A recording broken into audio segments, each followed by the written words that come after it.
ಸೀರೆ ಶಾಪಿಂಗ್ ಎಲ್ಲ ಮುಗಿಸಿ ಅದಕ್ಕೆ ಮ್ಯಾಚಿಂಗ್ ಬ್ಲೌಸ್ ತೊಗೊಳ್ಳೋಣ ಅಂತ ಹೊರಟ್ವಿ. ಚಿಕ್ಕಪೇಟೆನಲ್ಲಿ ನಾನು ಇಷ್ಟೊಂದು ಜನಗಳನ್ನ ನೋಡ್ತೀನಿ ಅಂತ ಅಂದ್ಕೊಂಡೇ ಇರಲಿಲ್ಲ.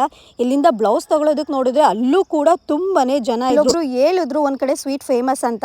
ನಾವು ಅಲ್ಲಿ ಹೋಗಿ ಜಾಮೂನ್ ಮತ್ತು ಐಸ್ ಕ್ರೀಮ್ನ ಟ್ರೈ ಮಾಡಿದ್ವು. ತುಂಬಾ ಚೆನ್ನಾಗಿತ್ತು. ಜಾಮೂನ್ ತಿನ್ಕೊಂಡು ಹೋಗ್ಬೇಕಿದ್ರೆ ನನಗೆ ಈ ಪ್ಯಾಕೆಟ್ ಕಣ್ಣಿಗೆ ಬಿತ್ತು. ನಿಮ್ಗೆ ಏನಾದರೂ ಈ ಪ್ಯಾಕೆಟ್ ನೆನಪಿದ್ರೆ ಕಮೆಂಟಲ್ಲಿ ತಿಳಿಸಿ.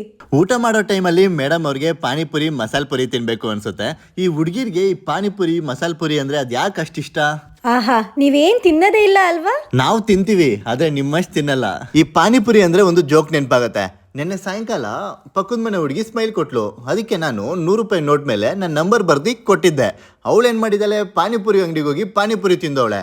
ಇವತ್ತು ಬೆಳಗ್ಗೆಯಿಂದ ಪಾನಿಪುರಿಯವನು 10 ಸಲ ಮೆಸೇಜ್ ಮಾಡಿದ್ದಾನೆ, ಪಾನಿಪುರಿ ಚೆನ್ನಾಗಿತ್ತ ಸ್ವೀಟಿ ಅಂತ. ಪತಿ ದೇವ್ರೆ, ಯಾವ ಪಕ್ಕದ ಮನೆ ಹುಡುಗಿಗೆ ನಂಬರ್ ಕೊಡಕ್ ಹೋಗಿದ್ರಿ? ಅದ್ರಲ್ಲೂ 100 ರೂಪಾಯಲ್ಲಿ. ನನಗೆ 10 ರೂಪಾಯಿ ಕೊಡಕ್ಕೆ ಹಿಂದೆ ಮುಂದೆ ನೋಡ್ತಿರೋ 100 ರೂಪಾಯಿನಲ್ಲಿ ನಂಬರ್